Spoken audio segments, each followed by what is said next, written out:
Hello everybody, एक बार फिर सबका स्वागत है आपके अपने यूट्यूब चैनल पर जिसका नाम है हरियाणा गवर्नमेंट एम्प्लॉय। सबसे पहले तो बताता हूँ ये चैनल क्यों बनाया मैंने। ये चैनल बनाया जी केवल और केवल सरकारी कर्मचारियों से संबंधित। मेरा दूसरा चैनल भी था, आप लोगों को पता होगा, नहीं पता तो बताता हूँ, सक्सेस हरियाणा। उसके ऊपर भी मैं वीडियो डाल देता था, लेकिन अब मैंने इसको बिल्कुल अलग करके नया चैनल बना दिया ताकि मिक्स ना हो, क्योंकि उस पर बच्चे एजुकेशन वाले जुड़े हुए हैं, तो कर्मचारियों से संबंधित इस पे वीडियो आया करेगी। और भाई, अगर आप कर्मचारी हो तो ये वीडियो तो मोस्ट से भी मोस्ट इंपॉर्टेंट वीडियो है कि हरियाणा सिविल सर्विस रूल 2016 क्या कहता है कि सरकारी कर्मचारी का आचरण कैसा होना चाहिए, कौन कौन से कार्य जो आपको नहीं करने चाहिए, कौन कौन से कार्य जो आपको करने चाहिए, किससे आपकी नौकरी को खतरा हो सकता है, किससे आपको क्या होगा। ये सारी बातें मैं इस वीडियो में बताने वाला। तो इस वीडियो को देखना, और आपसे रिक्वेस्ट है इस चैनल को सब्सक्राइब जरूर कर देना, और जो कर्मचारी आपके नजर में उनको भी इसको रिकमेंड जरूर कर देना।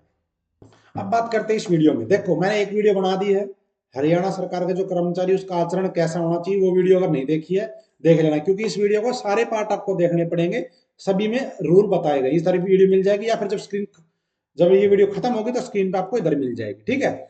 और टीए के बारे में 3 वीडियो बना चुका हूं, वो देख लेना, वो भी आपको चैनल पे मिल जाएगी, आई बटन में ऊपर आपको मिल जाएगी इधर।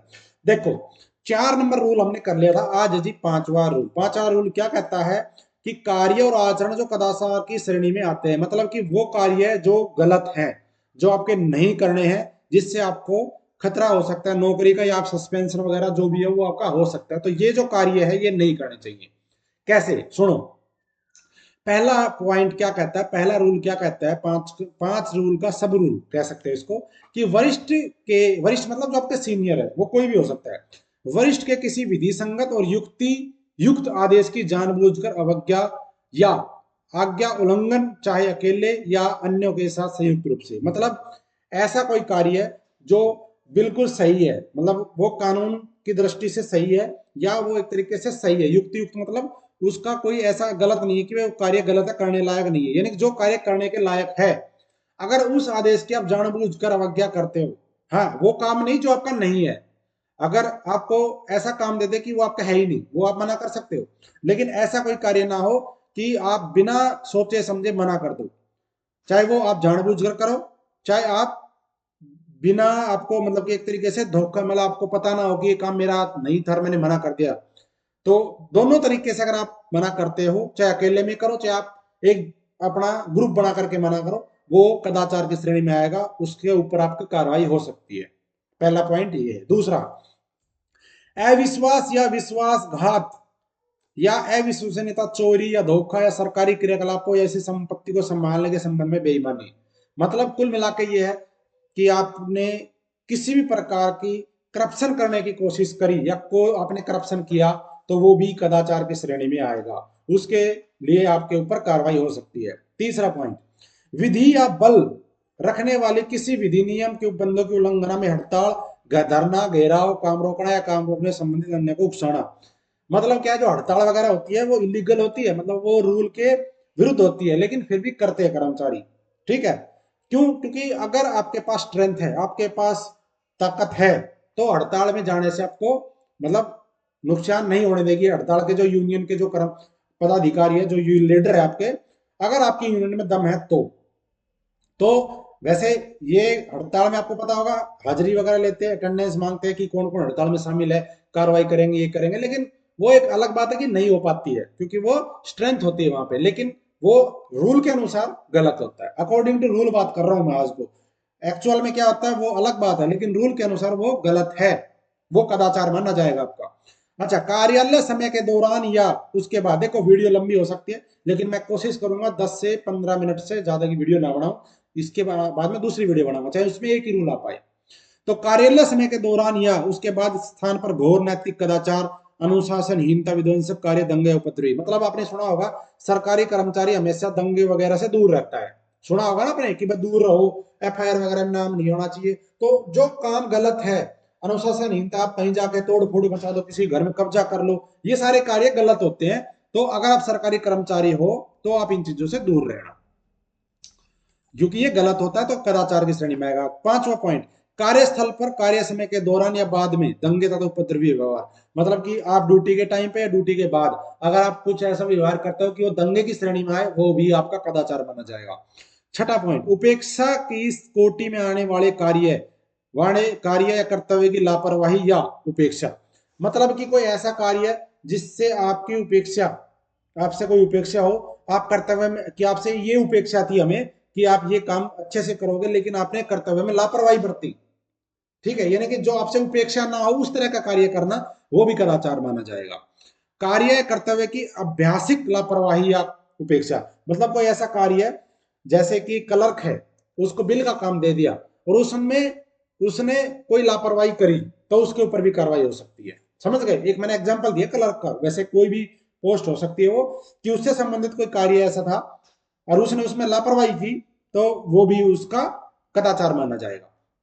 आठवां पॉइंट, अनुमति के बिना अभ्यासिक अनुपस्थिति या अवकाश के उपरांत अनुपस्थित रहना। मतलब कि बिना अनुमति, कुल मिलाकर यह बिना अनुमति आप कार्यालय में उपस्थित रहे, कुल मिला के बात यह है तो वो गलत है, वो आपका एक तरीके से कदाचार है। और सबसे इंपॉर्टेंट पॉइंट जो आप कहते हो कि सर अगर कोई एफआईआर दर्ज हो जाए और आपके ऊपर दोष सिद्ध हो जाए, क्योंकि जब तक आपके ऊपर सजा नहीं होगी जब तक कोई दिक्कत नहीं है, सस्पेंशन बेशक कर दे डिपार्टमेंट लेकिन आपकी नौकरी बची रहेगी। लेकिन किसी आपराधिक न्यायालय द्वारा दोष से सिद्धि, आपराधिक न्यायालय अलग होता है और सिविल कोर्ट अलग होता है, ध्यान देना, मुकदमे दोनों अलग अलग होते हैं।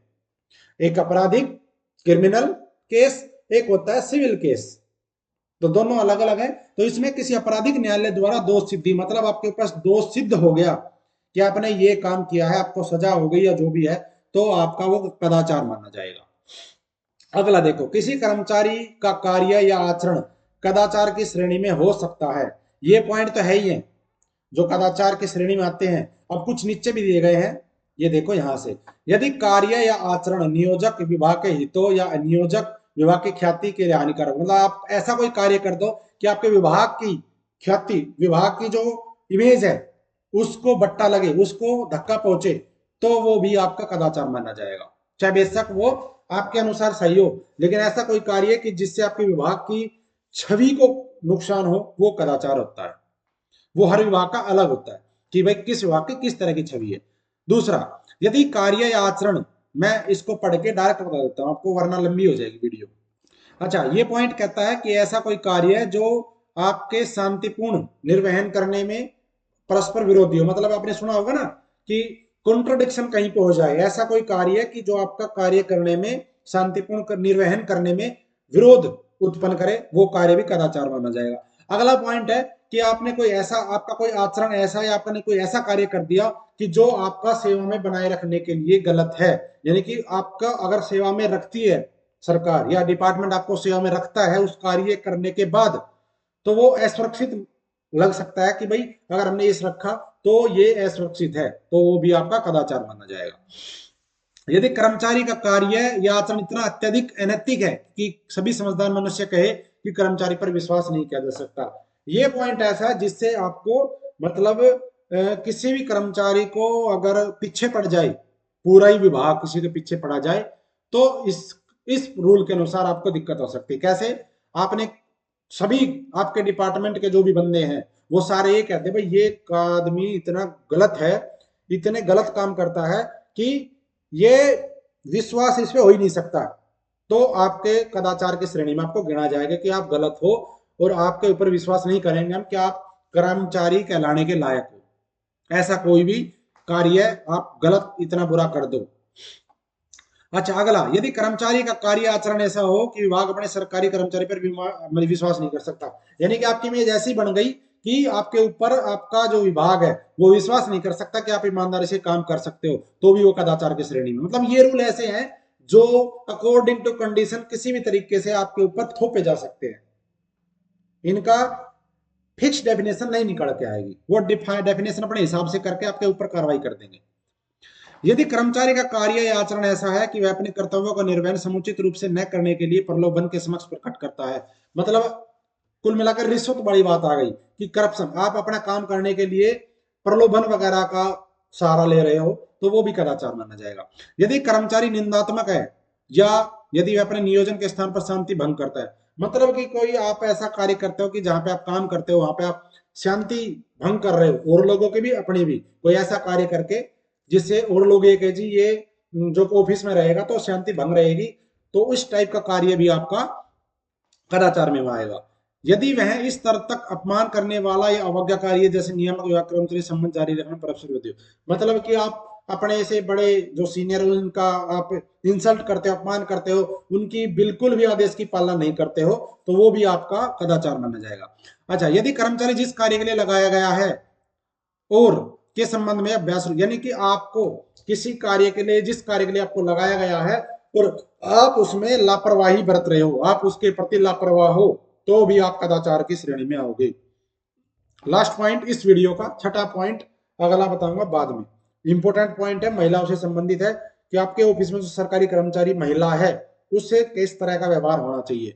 लास्ट है 10वां, यदि कर्मचारी द्वारा उपेक्षा भले ही यकदा हो, गंभीर परिणाम को ले जाने वाला कारण बनती है। यानी कि अगर आपने ऐसा कोई भी उपेक्षा कर दी, चाहे वो अनजाने में कर दी हो, लेकिन उस उपेक्षा का कोई गंभीर परिणाम बन सकता है और बढ़ गया, तो आपको कदाचार माना जाएगा। आप ये नहीं कह सकते जी मैं भूल भुलैये में हो गया ये काम। अगर आपके द्वारा कोई भी गलतफहमी में या किसी भी तरीके से अनजाने में ऐसा कोई कार्य कर दिया कि आपको गंभीर परिणाम बन गए आपके डिपार्टमेंट के लिए, तो आपका कदाचार माना जाएगा। छठा पॉइंट है, रूल कहता है महिलाओं से यौन उत्पीड़न का निषेध है। ये करेंगे अगली वीडियो में। 11 मिनट की वीडियो हो चुकी है, मैंने 5वां जो रूल था कंप्लीट समझा दिया है कि आपके कदाचार कौन कौन से कार्य जो आपको नहीं करने चाहिए। ये कदाचार की श्रेणी में 9 पॉइंट ये हैं और 10 पॉइंट ये, 19 पॉइंट है जो आपको ध्यान में रखने हैं। ये आपकी नौकरी लास्ट तक काम आएगा, वरना नौकरी पूरी नहीं कर पाओगे अगर ज्यादा वहां पे आपने ये सब चीजें शुरू कर दी तो। थैंक यू, लाइक और शेयर कर देना, और अगर सरकारी कर्मचारी हो तो सब्सक्राइब जरूर कर देना, आगे भी आपको इस तरह की वीडियो मिलेंगी। और ये वीडियो अगले अगले आपके अगले दिन आ जाएगी, जब वीडियो देख रहे हो उससे अगले दिन ये वीडियो मिल जाएगी, और ये वीडियो जब खत्म होगी तो इसके ऊपर भी आपको नेक्स्ट वीडियो मिल जाएगी। थैंक यू, और अपने जो भी कर्मचारी साथी हैं किसी भी पद पे हो उसको भी आप इस वीडियो को शेयर करें। आपसे रिक्वेस्ट है, चैनल को सब्सक्राइब करें, सपोर्ट करें, नया चैनल है आपके लिए बनाया है, आपकी इससे कुछ ना कुछ मदद जरूर होगी। धन्यवाद।